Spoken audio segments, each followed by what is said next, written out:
لە یاریەکانی جەولەی شەشەم و پێش کۆتایی خولی تۆپی دەستی کوردستان و کۆمەڵی یەکەم لە شاری هەولێر هۆڵی فرانسۆ هەیری سێ یاری بەڕێوەچوو. لە یاری یەکەم تۆپی دەستی تەقتەق و سۆران بە یەکگەیشتن، یعنی تەقتەق بە جیاوازی 4 گۆڵ یاریەکەی بردەوە. لە یاری دووەمیش هەولێری پێشەنگ بە جیاوازی 14 گۆڵ بە ئەنجامی 26 گۆڵ بەرامبەر بە 12 لە مەخموری دواوەی ڕیزبەندی بردەوە. لە یاری سێیەم و کۆتاییشدا هەردوو یانەی ڕەواندوز و سێمێڵ بە یەکگەیشتن. سێمێڵ توانی یاریەکە بە ئەنجامی 29 بە 21 بباتەوە.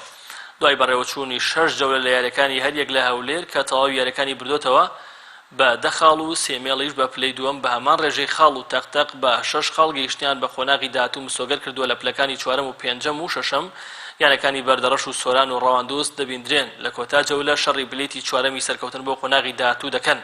یاریەکانی جەولەی حوتەم و کۆتایی ڕۆژی هەینی بەڕێوە دەچێت. بەردەڕەش و سۆران ڕوبەڕووی یەکدی دەبنەوە، ڕەواندز و مەخموریش بە یەک دەگەن. هەولێریش میوانداری تەق دەکات.